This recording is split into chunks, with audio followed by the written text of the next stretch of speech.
All right, now let's look at our high and low access. So data movement, we talked about li, move, and the next one would be movement from high and low. So high and low you cannot access with load up or immediate or these and that like that. Like it has to have through a special instruction. These are called MF high or move from high, MF low or move from low, MT high move to high, and MT low move to low. So that name suggests you what the function is. So MF high is basically copy the register, copy the high register content of it and copy it into the target register. Similarly, MF low and MT high, take the content of the target register and whatever register is specified in the MT high command, it copies that register content into the high register. Okay, so example like MF high T0, copy the content of T0. MF high T0 is copy the content of high register to the T0, and MT low S1 copy the content of S1 to LO. So that's the your data movement experiment. Okay,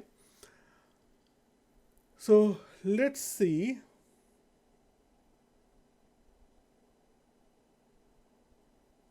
This is programming assignment 2. I'll come back to this one. Let's do that our experiment into Mars. So let's go back here. So we have some valid values, right? S2, S1. Let's see, S1 has some values, S2 has some values. Okay, that's fine. Low and high doesn't have anything. Let's come back to this one and also MT low, MF high, MF low. Assemble it and let's make a breakpoint here. Move to that. All right, we have some values. Now step move to high. That means I'm copying the value of S2, which is 50AF0000 onto the high register. So let's step. See, it copied the same value.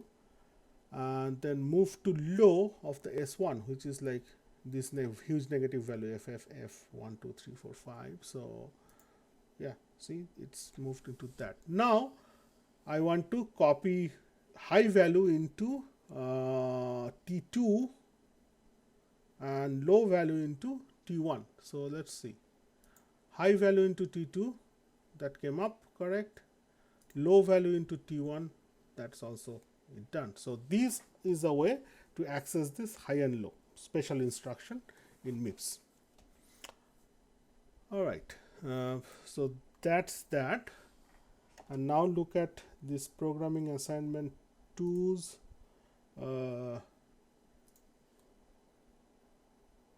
way. Okay, let's go back to the lecture and see what is programming assignment 2.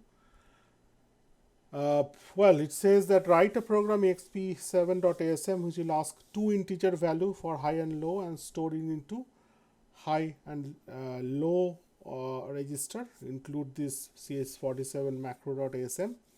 Extend the program to print the stored values stored in high and low. So create a macro in that program, print high low to do this.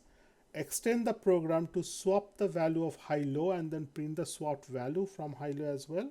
Observe the change in value in high low in the IDE. Okay, so that's programming assignment 2. We'll see it also in the canvas. I'd like to show you in the canvas.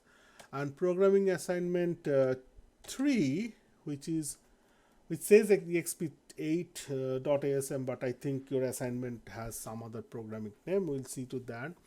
But idea is that write a program which stores a 16-bit immediate value in S1, then use LUI to load 5A in the same register. So this is one of our experiment we just did on this program, right? We saw that they are basically overwritten. This LUI value, LUI overrides the lower part of the values registered into all zeros, right? That's what we observe. Now write a macro LWI. I was describing it earlier as well. In this file CS47 macro to load the complete immediate 32-bit word. Use the ORI. So I have shown you like Louis and ORI combination that you can do to concatenate high bit pattern and low bit pattern into one register through a macro. So that's our programming assignment 3. I will open up the website and I'll show you these two assignment. But this is what we all need to know about memory usage part 1, which is mostly concentrating on the register file access and different properties and phenomena around it. So please practice these programs and make sure you understand all about the access or inaccessibility of the registers, general purpose registers, special registers, how we can do it, because we need all of them throughout our semester. All right. If you have any question, send me over email or ask me in class.